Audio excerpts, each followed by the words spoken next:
El Evangelio según el Espiritismo, codificado por Allan Kardec. Capítulo 15. Fuera de la caridad no hay salvación. Lo que es necesario para salvarse. Parábola del buen samaritano. El mayor mandamiento. Necesidad de la caridad según San Pablo. Fuera de la Iglesia no hay salvación. Fuera de la verdad no hay salvación. Instrucciones de los Espíritus. Fuera de la caridad no hay salvación. Lo que es necesario para salvarse. Parábola del buen samaritano. 1.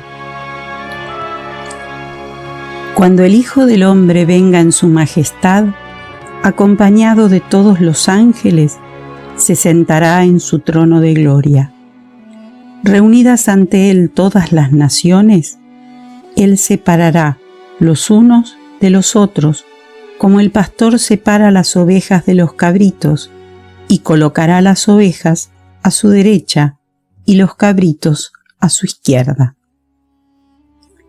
Entonces dirá el Rey a los que estén a su derecha: Venid, benditos de mi Padre, tomad posesión del reino preparado para vosotros desde el principio del mundo, porque tuve hambre y me disteis de comer, tuve sed y me disteis de beber. No tenía techo y me hospedasteis. Estuve desnudo y me vestisteis. Estuve enfermo y me visitasteis. Estuve en prisión y fuisteis a verme. Entonces los justos le responderán: Señor, ¿cuándo te vimos con hambre y te dimos de comer, o con sed y te dimos de beber? ¿Cuándo te vimos sin techo y te hospedamos, o sin ropa y te vestimos? ¿Cuándo te vimos enfermo o en prisión y fuimos a visitarte? Y el Rey les responderá: En verdad os digo que todas las veces que hicisteis eso a uno de estos hermanos míos más pequeños, a mí mismo lo hicisteis. Dirá a continuación a los que estén a su izquierda: Apartaos de mí, malditos, id al fuego eterno, que fue preparado para el diablo y sus ángeles. Porque tuve hambre y no me disteis de comer, tuve sed y no me disteis de beber, no tenía techo y no me hospedasteis, estuve sin ropa y no me vestisteis. Estuve enfermo y en la cárcel, y no me visitasteis. Entonces ellos también responderán: Señor, ¿cuándo te vimos con hambre, con sed, sin techo o sin ropa, enfermo o en prisión, y no te asistimos?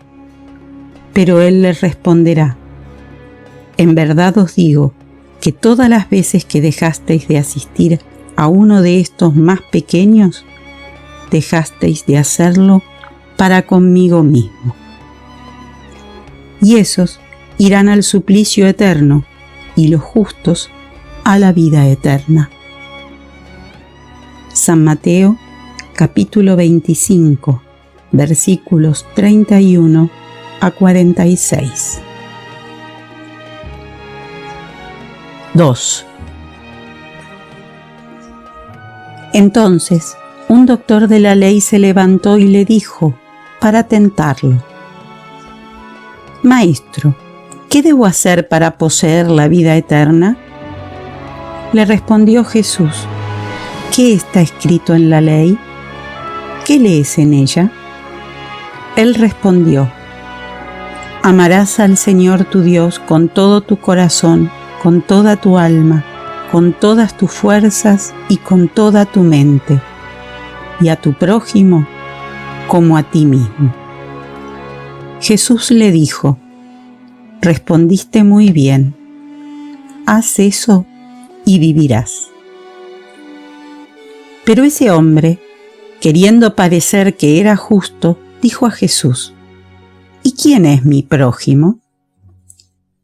Jesús tomó la palabra y le dijo: un hombre que bajaba de Jerusalén hacia Jericó cayó en manos de ladrones, que lo despojaron, lo cubrieron de heridas y se marcharon dejándolo medio muerto. Sucedió a continuación que un sacerdote descendía por el mismo camino y al verlo, siguió adelante. Un levita que también pasó por el lugar, luego de observarlo, siguió del mismo modo su camino. Pero un samaritano que iba de paso, al llegar al lugar donde yacía aquel hombre, y habiéndolo visto, tuvo compasión. Se aproximó a él, derramó aceite y vino en sus heridas y las vendó. Después lo acomodó sobre su propio caballo, lo llevó hasta una posada y cuidó de él. Al día siguiente tomó 2 denarios y se los entregó al posadero diciéndole: cuida bien a este hombre y todo lo que gastes de más te lo pagaré cuando regrese. ¿Cuál de los 3 te parece que ha sido el prójimo de aquel que cayó en manos de los ladrones? El doctor le respondió: aquel que practicó la misericordia para con él. Entonces ve, le dijo Jesús, y haz tú lo mismo. San Lucas, capítulo 10, versículos 25 a 37. 3. Toda la moral de Jesús se resume en la caridad y en la humildad, es decir, en las 2 virtudes contrarias al egoísmo y al orgullo. En cada una de sus enseñanzas, Él alude a esas 2 virtudes como las que conducen a la eterna felicidad. Bienaventurados, dijo, los pobres de espíritu, o sea, los humildes, porque de ellos es el reino de los cielos. Bienaventurados los limpios de corazón, bienaventurados los que son mansos y pacíficos, bienaventurados los que son misericordiosos. Amad a vuestro prójimo como a vosotros mismos. Haced a los demás lo que quisierais que se os hiciese. Amad a vuestros enemigos. Perdonad las ofensas si queréis ser perdonados. Haced el bien sin ostentación. Juzgaos a vosotros mismos antes de juzgar a los demás. Humildad y caridad, eso es lo que no cesa de recomendar y aquello de lo que Él mismo da ejemplo. Orgullo y egoísmo, eso es lo que no cesa de combatir. Sin embargo, Jesús no se limita a recomendar la caridad, la coloca claramente y en términos explícitos como la condición absoluta para la felicidad futura. En el cuadro que Jesús trazó del juicio final, como en muchas otras cosas, es preciso apartar lo que es figurado y alegórico. A hombres como aquellos a los que se dirigía, incapaces aún de comprender las cosas puramente espirituales, tenía que presentarles imágenes materiales chocantes que los impresionaran. Incluso, para que lo aceptaran mejor, no debía apartarse demasiado de las ideas habituales en cuanto a la forma, de modo que siempre reservaba para el porvenir la verdadera interpretación, tanto de sus palabras como de aquellos aspectos sobre los cuales no podía explayarse con mayor claridad. Con todo, junto a la parte accesoria y figurada de ese cuadro, existe una idea dominante, la de la felicidad reservada al justo y la de la desdicha que aguarda al malvado. En ese juicio supremo, ¿cuáles son los considerandos de la sentencia? ¿En qué se basa la prueba judicial? ¿Pregunta el juez si se completó tal o cual formalidad, si se observó en mayor o menor medida tal o cual práctica exterior? No, indaga solamente acerca de una cosa, la práctica de la caridad.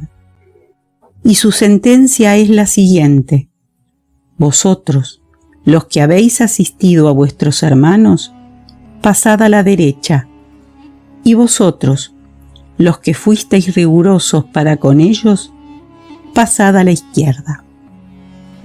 ¿Acaso hace averiguaciones sobre la ortodoxia de la fe? ¿Establece alguna distinción entre el que cree de un modo y el que cree de otro? No, pues Jesús coloca al samaritano, considerado herético, pero que practica el amor al prójimo, por encima del ortodoxo que falta a la caridad. Así pues, Jesús no solo hace de la caridad una de las condiciones para la salvación, sino la condición exclusiva. Si hubiera otras que cumplir, Él las habría mencionado. Si coloca a la caridad en el primer lugar entre las virtudes, es porque ella abarca implícitamente a todas las otras: la humildad, la dulzura, la benevolencia, la indulgencia, la justicia, etc. Y porque es la negación absoluta del orgullo y del egoísmo. El mayor mandamiento. 4. Cuando los fariseos se enteraron de que él había tapado la boca a los saduceos, se reunieron. Y uno de ellos, que era doctor de la ley, le hizo esta pregunta para tentarlo: Maestro, ¿cuál es el mayor mandamiento de la ley? Jesús le respondió: amarás al Señor tu Dios con todo tu corazón, con toda tu alma y con toda tu mente. Este es el mayor y el primer mandamiento. Y el segundo es semejante a ese: amarás a tu prójimo como a ti mismo. Toda la ley y los profetas se hallan contenidos en esos dos mandamientos. San Mateo, capítulo 22, versículos 34 a 40. 5. Caridad y humildad, ese es el único camino a la salvación. Egoísmo y orgullo, ese es el de la perdición. Este principio se halla formulado en términos precisos en las siguientes palabras: amarás a Dios con toda tu alma y a tu prójimo como a ti mismo. Toda la ley y los profetas se hallan contenidos en esos dos mandamientos. Y para que no haya equivocaciones acerca de la interpretación del amor a Dios y al prójimo, Jesús agrega: y aquí está el segundo mandamiento, que es semejante al primero. Es decir, que no se puede verdaderamente amar a Dios sin amar al prójimo, ni amar al prójimo sin amar a Dios. Por consiguiente, todo lo que se haga en contra del prójimo equivale a hacerlo contra Dios. Como no se puede amar a Dios sin practicar la caridad para con el prójimo, todos los deberes del hombre se hallan resumidos en esta máxima: fuera de la caridad no hay salvación. Necesidad de la caridad según San Pablo. 6. Aunque yo hablara la lengua de los hombres y hasta la lengua de los ángeles, si no tengo caridad, solo soy como el bronce que resuena o como el címbalo que retiñe. Aunque tuviera el don de la profecía y penetrara todos los misterios, y aunque tuviera perfecta comprensión de todas las cosas, aunque tuviera incluso toda la fe posible, al punto de transportar montañas, si no tengo caridad, no soy nada. Y aunque hubiera distribuido mis bienes para alimentar a los pobres y entregado mi cuerpo para que fuera quemado, si no tengo caridad, todo eso de nada me sirve.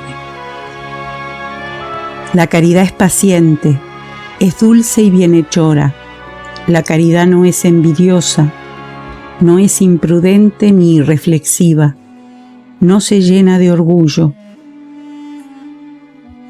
no es despreciativa, no busca su propio interés, no se enfada y no se irrita por nada, no piensa mal, no goza con la injusticia, sino que goza con la verdad. Todo lo soporta, todo lo cree, todo lo espera, todo lo sufre. Ahora permanecen estas tres virtudes: la fe, la esperanza y la caridad. Pero entre ellas, la de mayor excelencia es la caridad. San Pablo, primera epístola a los Corintios, capítulo 13, versículos 1 a 7 y 13. 7. San Pablo comprendió de tal modo esa gran verdad que dijo: aunque yo tuviera el lenguaje de los ángeles, aunque tuviera el don de profecía y penetrara todos los misterios, aunque tuviera toda la fe posible al punto de transportar montañas, si no tengo caridad, no soy nada. Entre estas tres virtudes, la fe, la esperanza y la caridad, la de mayor excelencia es la caridad. Así, sin equivocaciones, coloca la caridad por encima incluso de la fe.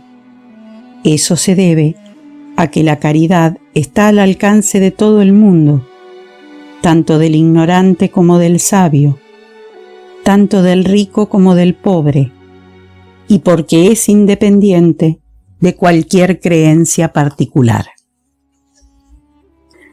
Hace más, define la verdadera caridad, la muestra no solo en la beneficencia, sino también en el conjunto de todas las cualidades del corazón, en la bondad y en la benevolencia para con el prójimo. Fuera de la Iglesia no hay salvación. Fuera de la verdad no hay salvación. 8. Mientras que la máxima, fuera de la caridad no hay salvación, se apoya en un principio universal y abre a todos los hijos de Dios el acceso a la felicidad suprema, el dogma, fuera de la Iglesia no hay salvación, se basa no en la fe fundamental en Dios y en la inmortalidad del alma, fe común a todas las religiones, sino en una fe especial, una fe en dogmas particulares. Se trata, pues, de un dogma exclusivo y absoluto. En vez de unir a los hijos de Dios, los separa. En vez de incitarlos a amar a sus hermanos, alimenta y sanciona la irritación entre los sectarios de los diferentes cultos, que se consideran recíprocamente malditos por toda la eternidad, aunque esos sectarios sean parientes o amigos en este mundo.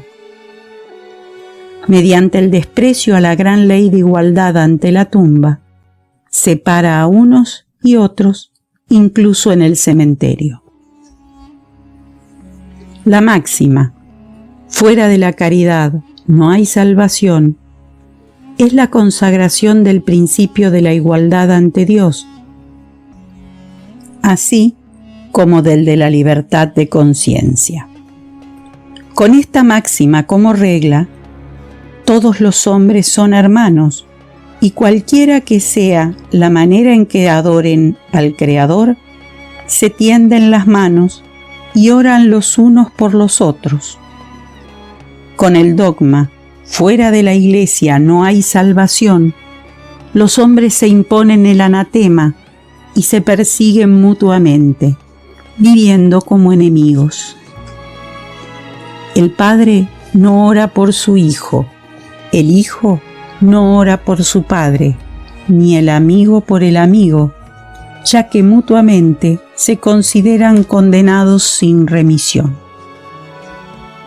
Por consiguiente, es un dogma esencialmente contrario a las enseñanzas de Cristo y a la ley evangélica.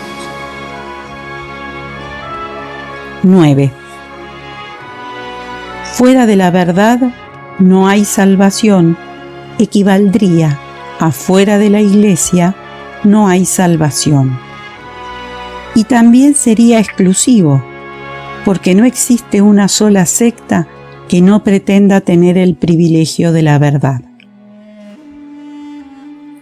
¿Qué hombre podría vanagloriarse de poseerla de modo integral cuando el círculo de los conocimientos se amplía sin cesar y las ideas se rectifican cada día?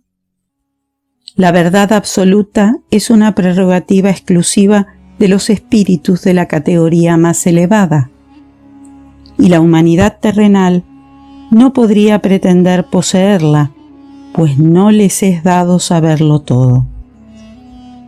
La humanidad solamente puede aspirar a una verdad relativa y proporcional a su adelanto. Si Dios hubiera hecho de la posesión de la verdad absoluta una condición expresa para la felicidad futura, eso habría significado dictar un decreto de proscripción general. La caridad, en cambio, incluso en la más amplia de sus acepciones, puede ser practicada por todos. El espiritismo, de acuerdo con el Evangelio, al admitir la salvación para todos, sea cual fuere su creencia, siempre que sea respetada la ley de Dios, no dice, fuera del espiritismo no hay salvación, y como no pretende enseñar aún toda la verdad, tampoco dice, fuera de la verdad no hay salvación, máxima que en lugar de unir, dividiría y perpetuaría los antagonismos. Instrucciones de los espíritus. Fuera de la caridad no hay salvación. 10. Hijos míos, en la máxima fuera de la caridad no hay salvación, se hallan contenidos los destinos de los hombres en la tierra y en el cielo. En la tierra, porque al amparo de esa bandera ellos vivirán en paz. En el cielo, porque los que la hayan practicado encontrarán gracia ante el Señor.